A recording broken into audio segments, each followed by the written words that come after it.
Imagina solo por un momento una urbe tan profundamente arraigada en la maldad, tan corrupta hasta la médula, que incluso sus enemigos más acérrimos la describían no solo como peligrosa, sino como un verdadero pozo de sangre.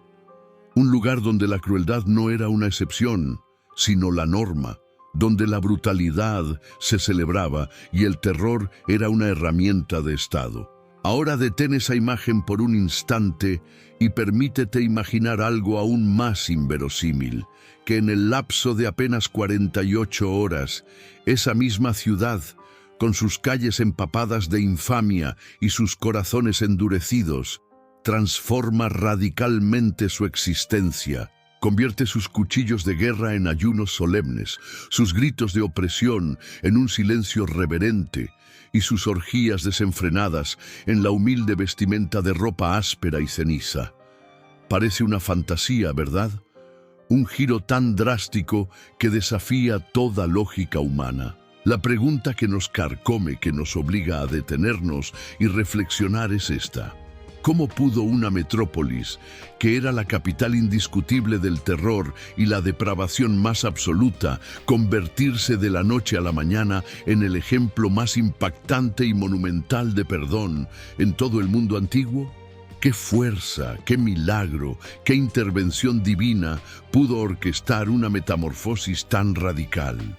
La respuesta a este enigma, a esta paradoja histórica y espiritual, no es sencilla, pero su inicio es tan dramático como su conclusión. Comienza con la figura de un profeta, un hombre de fe que, abrumado por el miedo y la resistencia, intenta huir de su destino, de la voz que le llama, y contra todo pronóstico, termina con la revelación de un Dios que, a diferencia de su profeta, no huye. Un Dios cuya misericordia y paciencia son tan vastas que alcanzan incluso los rincones más oscuros y desesperados del corazón humano. Prepárense, porque la historia que estamos a punto de desentrañar es una que desafía nuestras concepciones más arraigadas sobre la justicia, el arrepentimiento y la infinita capacidad de Dios para perdonar lo imperdonable. El problema plantado. El telón se abre con Jonás, hijo de Amitai, un hombre común en apariencia, pero con una misión que estaba lejos de serlo. Recibe la que, sin duda, debió parecerle la peor tarea imaginable directamente del cielo. La voz divina resuena con una orden clara, ineludible. Levántate, anda a Nínive, la gran ciudad, y clámale contra su maldad, porque su maldad ha subido hasta mí. No estamos hablando de una amable sugerencia, ni de una misión diplomática para limar asperezas. Esto era, en esencia, una sentencia de muerte con un pasaje de ida sin retorno garantizado. ¿Y por qué tan dramática la reacción de Jonás? Porque Nínive no era una ciudad cualquiera. Oh, no. Nínive era el corazón palpitante, la capital imponente del brutal imperio neoasirio, una potencia que dominó el cercano oriente con una mano de hierro y una reputación de crueldad que hacía temblar a reinos enteros. Piensen en Nínive como la versión antigua de una megalópolis narco, pero a escala imperial, donde el poder y la violencia se entrelazaban en cada aspecto de la vida. Sus calles, se rumoreaba, estaban pavimentadas con bitumen, una sustancia oscura y pegajosa que al sol recordaba la sangre seca de sus innumerables víctimas. Sus murallas, una maravilla de ingeniería y un símbolo de su inexpugnable poder, se alzaban hasta 7 metros de ancho, tan colosales que varios carros podían circular sobre ellas simultáneamente, protegiendo un laberinto urbano que se extendía por decenas de kilómetros cuadrados. Torres altísimas vigilaban cada rincón, cada suspiro, cada sombra, proyectando una sensación de control total y omnipresente. Pero más allá de su arquitectura imponente, lo que realmente definía a Nínive, lo que la hacía temible, era su ejército y la cultura de terror que había cultivado. Los asirios no solo conquistaban, aniquilaban, humillaban y aterrorizaban. Eran los inventores, o al menos los maestros, de métodos de tortura tan espantosos que aún hoy nos erizan la piel. La crucifixión, la desollación lenta de enemigos vivos y la impalación, el empalamiento para ser más claros, no eran solo castigos, eran un arte de Estado, exhibiciones públicas de poder diseñadas para quebrar el espíritu de cualquier resistencia. Decoraban sus conquistas con piras humanas, con pilas de cráneos, con inscripciones que detallaban sus atrocidades para infundir el miedo más profundo en sus adversarios. Para un israelita piadoso como Jonás, un hombre que conocía la ley de Dios y la santidad de la vida, entrar en Nínive no era simplemente un viaje peligroso, era como saltar directamente a la boca de un león hambriento, no solo esperando no ser devorado, sino pidiéndole amablemente que, por favor, se cepillara los colmillos antes de la cena. La idea era absurda, suicida, era el epítome del horror. Por eso, la reacción de Jonás, aunque desafiante a los ojos divinos, es profundamente humana. En lugar de alzar su voz profética en las calles ensangrentadas de Nínive, en lugar de obedecer la orden que le quemaba el alma, Jonás opta por la fuga. Se dirige a Yafo, un puerto bullicioso, y allí, con una mezcla de desesperación y falsa esperanza, alquila un barco. Su destino: Tarsis, el fin del mundo conocido, el punto más lejano al que se podía viajar en aquella época. Su lógica, tan defectuosa como comprensible, era simple. Si me alejo lo suficiente, si me pongo entre la mayor distancia geográfica posible y la presencia de Dios, el mandador del cielo no alcanzará mi olor.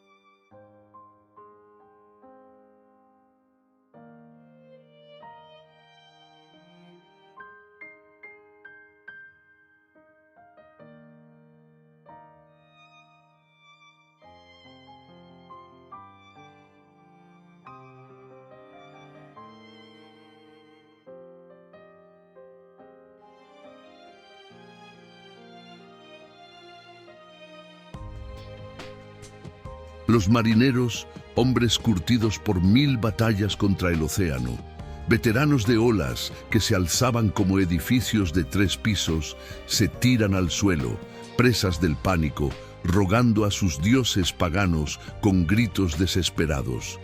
Pero sus plegarias son inútiles, la tormenta solo arrecia. En medio de este caos, en un rincón del barco medio dormido entre las cuerdas y los bultos, yace Jonás, el único culpable de aquella furia desatada. Cuando los marineros, con sus rostros pálidos por el miedo, lo descubren y le exigen una explicación, Jonás, con una franqueza que solo el terror inminente puede inspirar, confiesa: «Soy yo el problema. Tírenme al agua». Lo que sucede a continuación es asombroso. El mar, que hasta entonces rugía con la fuerza de 1000 demonios, se aquieta de inmediato, como un lago de aceite, en el instante en que Jonás es arrojado por la borda. Los marineros, a pesar de sus creencias paganas y su desesperación, no lo hacen sin un atisbo de reverencia. Oran al Dios de Jonás, un Dios que no conocían, pidiendo perdón por lo que estaban a punto de hacer, reconociendo el poder de la deidad que controlaba el viento y las olas. El profeta cae y desaparece en el abismo insondable del océano, un fugitivo que creyó poder escapar de la mirada de su creador. El vientre del quiebre, lo que para cualquier mortal hubiera sido el final definitivo, el punto de no retorno en la oscura espiral de la desobediencia, para Jonás resultó ser un aula. Sí, un aula de dimensiones abismales, oscura, nauseabunda y, sin embargo, profundamente transformadora. Porque en el momento en que el profeta se sumerge en las profundidades, un gran pez, y aquí es importante una pequeña aclaración, la palabra hebrea original no especifica ballena, sino simplemente monstruo marino, Un leviatán, una criatura de proporciones míticas, traga al fugitivo convirtiendo su vientre en una prisión viviente, una tumba temporal. 3 días y 3 noches. Imaginen ese lapso de tiempo. 3 días y 3 noches de oscuridad absoluta, de aislamiento, de la constante y sofocante sensación de estar atrapado dentro de una bestia marina. No había escapatoria, no había distracciones, solo el eco de sus propios pensamientos y el nauseabundo hedor de la digestión. Este fue el curso intensivo de humildad que Dios había diseñado para su profeta rebelde.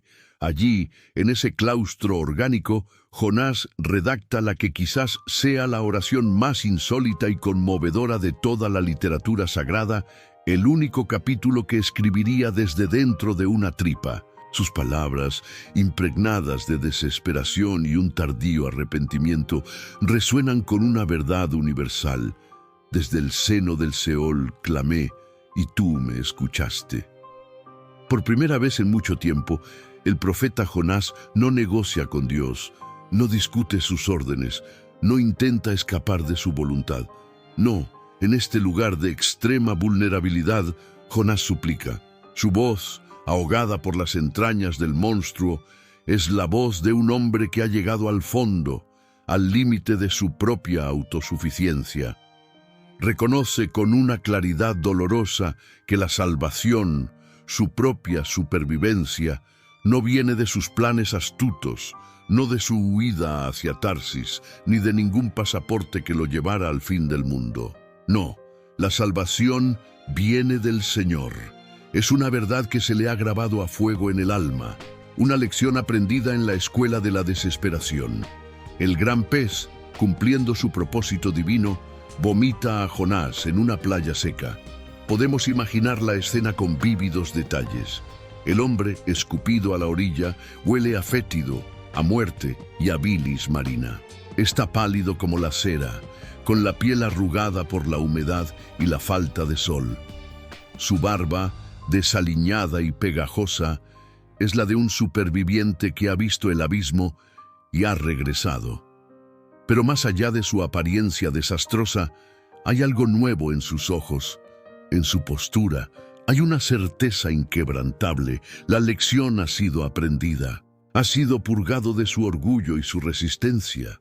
Ya no puede ir más lejos que el viento que ahora lo empuja con una fuerza ineludible hacia Nínive. La huida ha terminado. La misión, por fin, puede comenzar.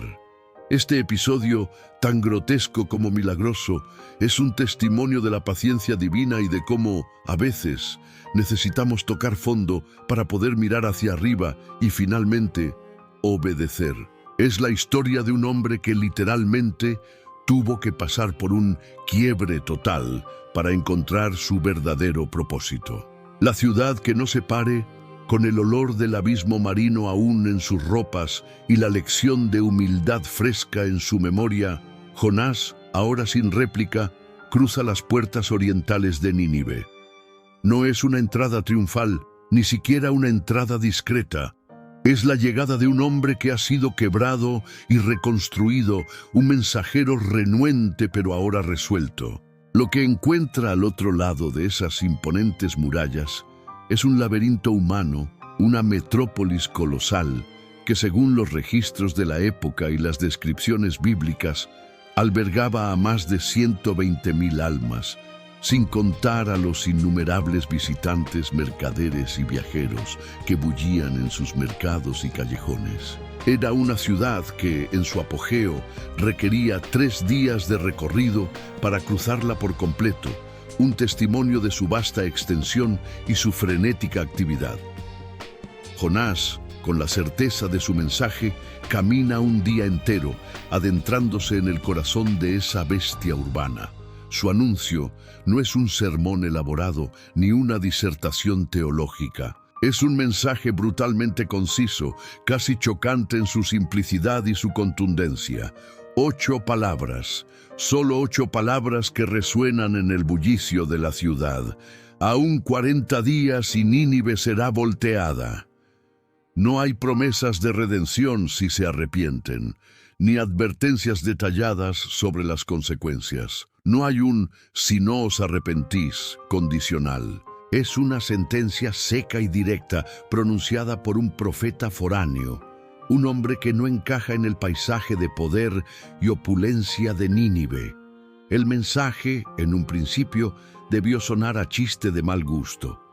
¿Quién era este extranjero harapiento, este profeta anónimo para desafiar a la superpotencia que doblaba rodillas a reyes y sembraba terror por doquier?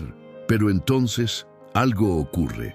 Algo que ningún analista político, ningún estratega militar, ningún observador de la época habría podido prever.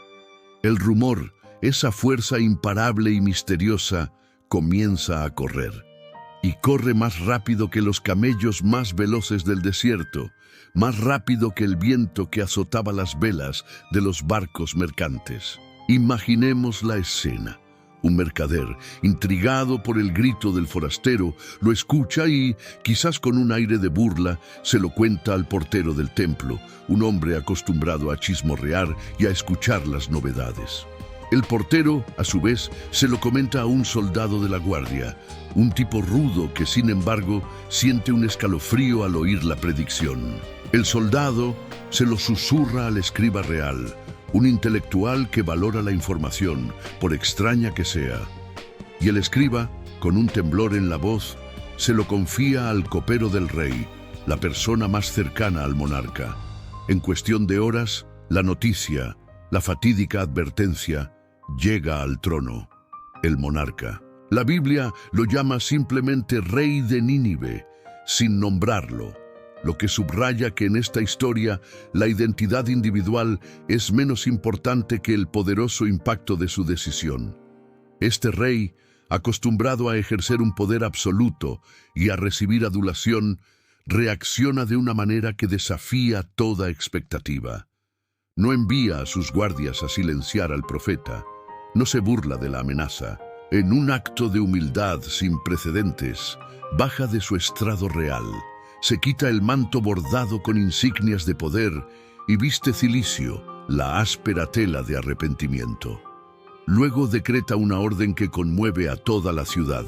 Hombres y bestias nadie coma, todos vistan saco, clamen a Dios con violencia y vuélvase cada uno de su mal camino y de la rapiña que hay en sus manos. La respuesta de la ciudad es igual de asombrosa. La ciudad entera obedece.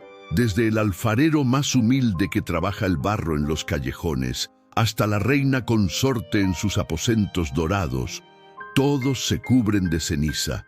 Los mercados cierran, las transacciones se detienen, los perros que normalmente ladran sin cesar dejan de hacerlo. Los tambores de guerra que resonaban con la promesa de nuevas conquistas callan. Hay una quietud extraña, una solemnidad que envuelve cada rincón de la metrópolis. En plena plaza, un soldado, quizás uno de esos que antes se deleitaban en la crueldad, rompe su propia botella de vino, declarando con una desesperación sincera: si vamos a morir, al menos que sea sobrios, con la mente clara ante Dios. La epidemia de arrepentimiento, una conversión masiva e inesperada, llega a tal punto que el propio rey manda pregonar una orden aún más específica y profunda. Quien sepa planear crímenes, que lo deje. Quien tenga botín ajeno, que lo devuelva.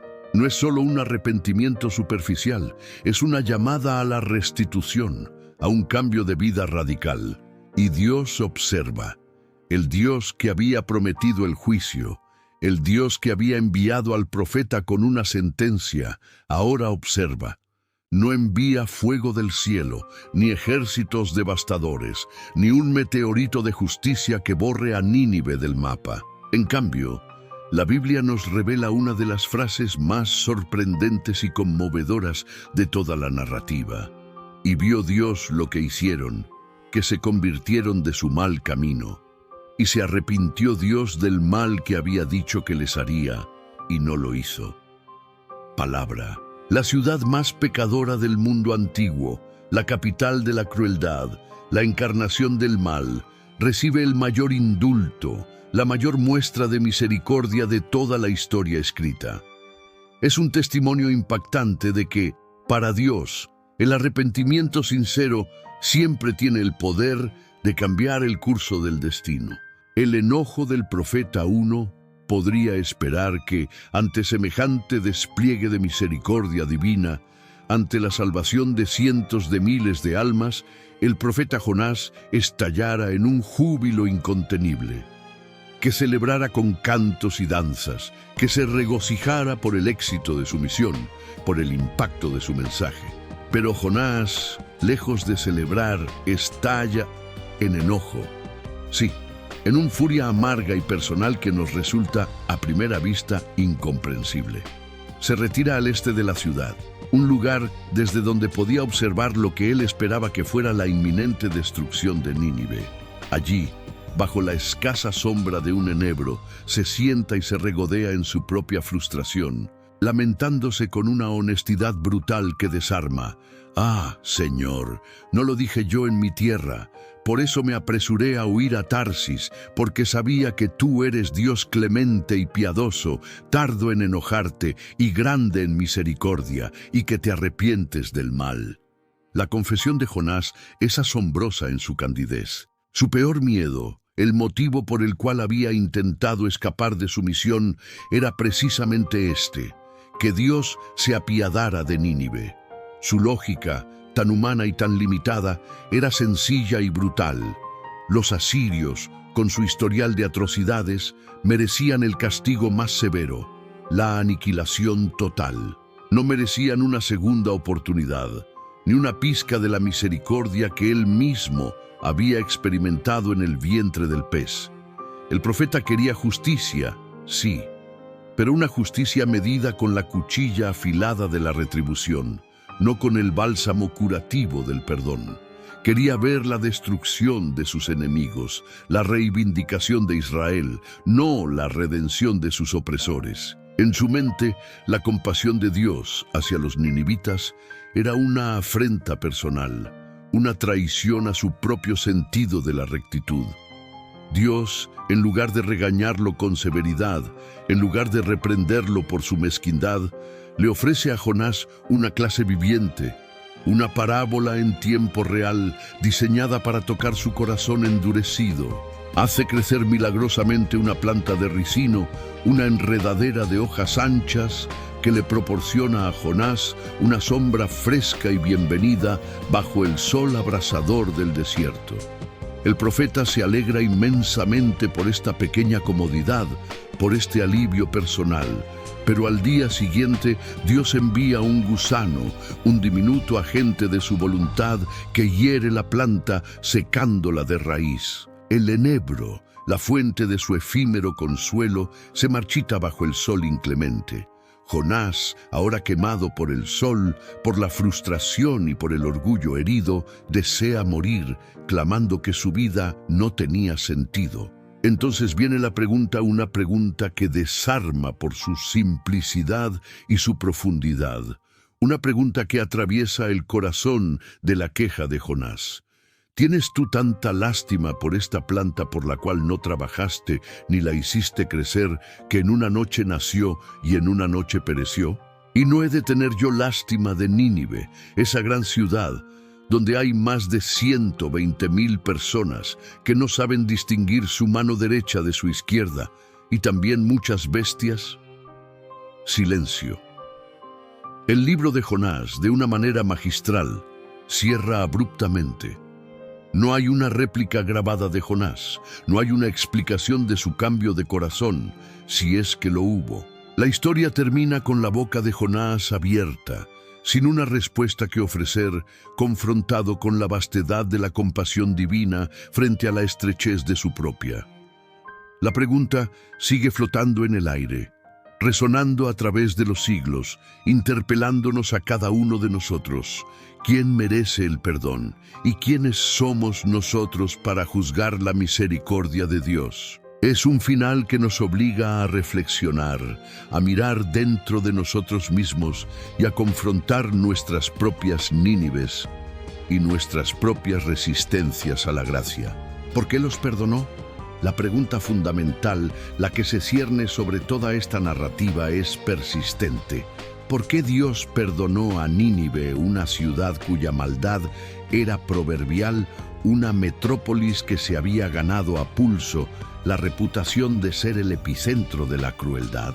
La respuesta no es un porque sí cómodo, ni un capricho divino. Es una revelación profunda sobre la naturaleza de Dios y los principios que rigen su relación con la humanidad.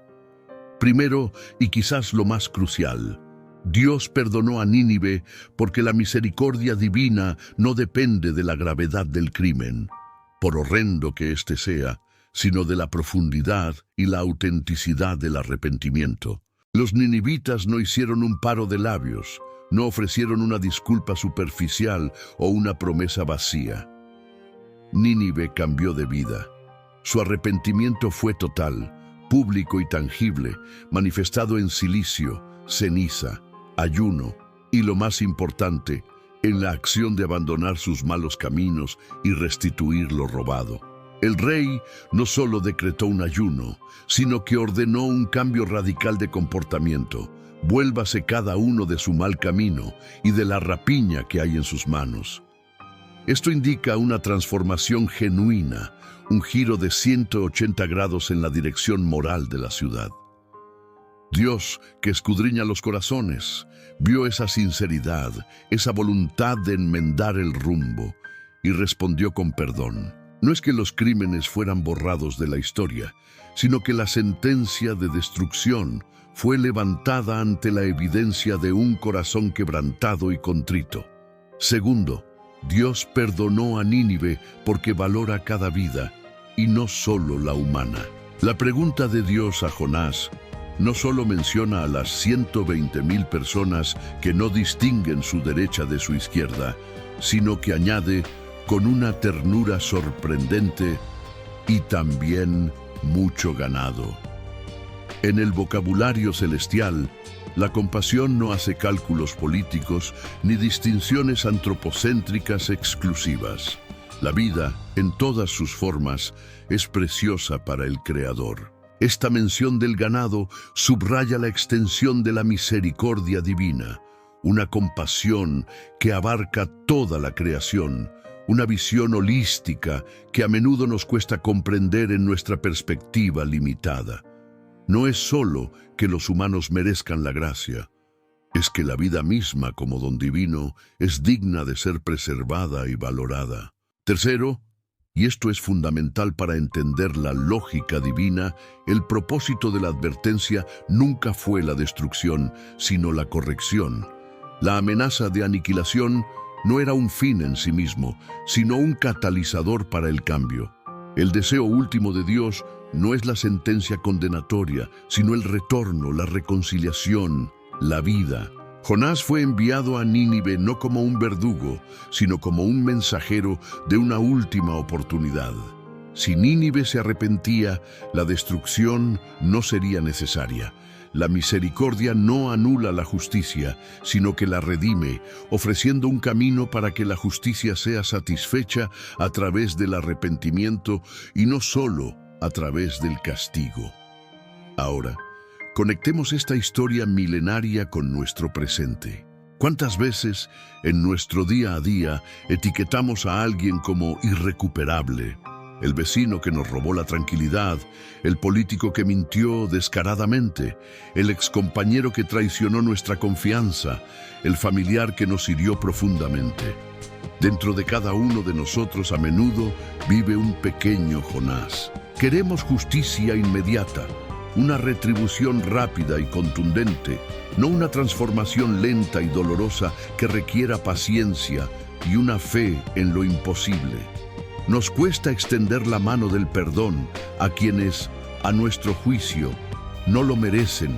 Nos aferramos a la idea de que ciertas personas, ciertos grupos, están más allá de la redención.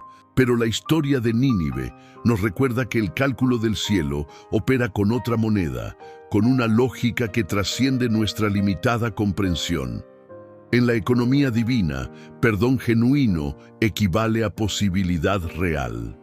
Lo que para nosotros parece un callejón sin salida, para Dios es una oportunidad para reescribir el destino. La ciudad que parecía un Titanic en pleno concierto de metal pesado, a punto de chocar con el iceberg de su propia iniquidad y hundirse en el abismo, se convierte por un acto de arrepentimiento y misericordia en un arca de salvación colectiva. Es un recordatorio poderoso de que para Dios no hay nadie demasiado lejos, nadie demasiado perdido, nadie demasiado pecador para recibir su gracia, siempre y cuando haya un corazón dispuesto a volverse.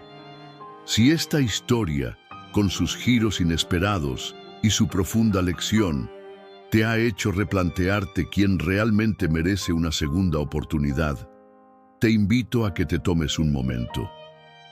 En los comentarios, escribe el nombre de tu Nínive personal. ¿Hay alguien o alguna situación en tu vida que te cuesta perdonar o ver con ojos de compasión? O quizás, en un acto de profunda introspección, te has dado cuenta de que tú mismo eres la Nínive que necesita ese perdón y esa transformación. Comparte tu reflexión. Leeré varias de ellas, porque es en el compartir donde a menudo encontramos la mayor luz. El legado de Nínive. La historia de Nínive, como muchas grandes narrativas, tiene capas y matices que van más allá del relato de Jonás. Históricamente, la gran capital asiria, a pesar de su indulto inicial, no mantuvo su arrepentimiento. Las fuentes extrabíblicas y los profetas posteriores como Nahum y Sofonías atestiguan que la ciudad regresó a sus caminos de violencia y opresión. Finalmente, en el año 612 a.C., la profecía de su destrucción se cumplió. Nínive fue arrasada por una coalición implacable de medos y babilonios, sus murallas monumentales derribadas, sus palacios convertidos en escombros. La Biblia, en efecto, lo registra como el cumplimiento de un juicio largamente postergado. Cuando la misericordia es rechazada persistentemente, cuando la oportunidad de arrepentimiento se desecha, llega la factura. Es un recordatorio sombrío de que el perdón divino no es una licencia para volver al pecado, sino una invitación a una nueva vida. Sin embargo, la versión de Jonás nos ofrece un antes, una instantánea crucial en el tiempo. Una ciudad que tuvo la oportunidad única de leer su propia sentencia de muerte y por un acto de humildad colectiva la cambió por lágrimas de arrepentimiento. Es un testimonio de que el destino no está sellado si hay un cambio de corazón. El legado de Nínive no se limita solo a su papel bíblico. Su grandeza histórica es innegable. Arqueólogos audaces como Austen Henry Layard en el siglo XIX desenterraron las ruinas de esta ciudad olvidada, revelando la magnificencia de sus palacios y templos. Entre los descubrimientos más asombrosos se encuentra la famosa biblioteca de Asurbanipal, un tesoro incalculable de conocimiento antiguo. Contenía miles de tablillas de arcilla, entre ellas copias de la epopeya de Gilgamesh, uno de los textos literarios más antiguos de la humanidad, que narra historias de héroes, dioses y un gran diluvio. Nínive fue grande, sí, un faro de poder y cultura en su tiempo, pero su orgullo desmedido y su retorno a la crueldad la hicieron también breve. Su gloria acabó enterrada bajo el polvo y las ruinas, un eco silencioso de un imperio caído. La moraleja de Nínive es doble y resuena con una fuerza inquebrantable a través de los siglos. Primero, nadie, ni siquiera la civilización más poderosa o el individuo más influyente, es tan grande que no necesite arrepentimiento. La soberbia precede a la caída y la humildad es el camino hacia la renovación. Segundo, nadie es tan perdido, tan sumergido en la oscuridad de su propia maldad, que no pueda ser perdonado. La mano de la misericordia divina se extiende incluso a los abismos más profundos, si tan solo hay una chispa de arrepentimiento. Nínive, en su momento de arrepentimiento, demostró que la gracia de Dios no tiene límites, solo condiciones. Para llevar de toda esta increíble historia, podemos extraer 5 lecciones cruciales que bien podrían caber en el bolsillo de nuestra conciencia, listas para ser consultadas en cualquier momento. Corre hacia la misión, no de ella. La historia de Jonás nos grita una verdad fundamental. Huir de lo que sabemos que debemos hacer nunca acorta el camino. Solo lo complica, lo alarga y lo llena de tormentas innecesarias. Cuando la voz de la conciencia o la voz divina te llama a una tarea, por incómoda o aterradora que parezca, enfrentarla de frente es siempre la ruta más eficiente y a la larga la más pacífica. La resistencia solo genera más resistencia. El arrepentimiento real se nota en la hoja de ruta, cambio de rumbo, no de discurso. Nínive no se limitó a decir «lo siento». Sus acciones, su ayuno colectivo, su vestimenta de cilicio y, crucialmente, su abandono de la rapiña y el mal fueron la prueba irrefutable de un arrepentimiento genuino. Las palabras son fáciles, el cambio de comportamiento, la modificación de hábitos arraigados, eso es lo que demuestra una verdadera transformación. No se trata solo de un cambio de retórica, sino de una nueva dirección en la vida. La compasión de Dios no es tonta, lee el corazón, no solo el expediente. A menudo pensamos que Dios es ingenuo o que su misericordia es un pase libre para el pecado. Pero la historia de Nínive nos muestra que Dios no es fácil de engañar. Él no se detiene en la superficie de nuestras acciones, sino que penetra hasta la médula de nuestra intención. Vio el corazón de los ninivitas, su desesperación sincera, su voluntad de cambiar. Su perdón no es ciego, sino profundamente sabio, discerniendo la autenticidad del arrepentimiento. No juzgues quien merece perdón. Tú mismo estás a tiempo de recibirlo. La tentación de Jonás de ser el juez de la misericordia divina es una trampa en la que todos podemos caer. ¿Quiénes somos nosotros para trazar los límites del perdón de Dios? La verdad es que si bien nos cuesta perdonar a otros, a menudo nos cuesta aún más perdonarnos a nosotros mismos. Esta historia es un recordatorio de que la misma gracia que se extendió a la ciudad más pecadora del mundo está disponible para cada uno de nosotros, sin importar nuestro pasado. La historia no termina con tu enojo, termina con la oportunidad que aún se ofrece. El libro de Jonás termina con su profeta enojado, resentido, sin una respuesta. Pero la historia de la misericordia de Dios no se detiene ahí, continúa. La oportunidad de arrepentimiento, de transformación, de recibir y extender el perdón, siempre está disponible. Nuestro enojo, nuestras limitaciones, no dictan el final de la historia divina. Dios siempre está dispuesto a escribir un nuevo capítulo si estamos dispuestos a voltear la página de nuestro rencor. ¿Te gustaría seguir explorando historias como esta, relatos que no solo informan, sino que transforman nuestra fe y nuestra perspectiva de la vida? Entonces, te invito a que te suscribas a nuestro canal y actives la campanita para no perderte ningún contenido. Y si conoces a alguien, a un amigo, a un familiar, a un colega que necesite recordar que nadie está fuera del alcance del perdón y la misericordia, comparte este video con ellos. Nos vemos en el próximo relato con más verdades que nos desafían y nos inspiran. Conclusión. Cierre de broche. Así que la próxima vez que te encuentres pensando que alguien o incluso una situación no tiene arreglo, que está más allá de la redención, te pido que hagas una pausa. Recuerda la metrópolis sangrienta de Nínive, una ciudad que amaneció un día cubierta de cilicio y ceniza, no por una derrota militar, sino por un arrepentimiento genuino. Recuerda al profeta Jonás, un hombre terco y renuente que aprendió la lección más profunda de su vida dentro de un estómago marino. un lugar de oscuridad que se convirtió en su mayor maestro. Y sobre todo, recuerda que el Dios que tenía todo el poder para borrar esa ciudad del mapa, para cumplir su justa sentencia, eligió borrar la condena en el momento en que vio un corazón quebrantado y una voluntad de cambio. Por eso Dios perdonó a la ciudad más pecadora, porque encontró en ella algo más fuerte que el miedo al castigo, algo más poderoso que la inercia de la maldad, algo más profundo que la simple conveniencia. Encontró el arrepentimiento real, la humildad sincera. Y si ese arrepentimiento fue suficiente para una ciudad tan infame como Nínive, quizás también lo sea para tu Nínive personal, para ese rincón de tu vida o para esa persona que crees irredimible.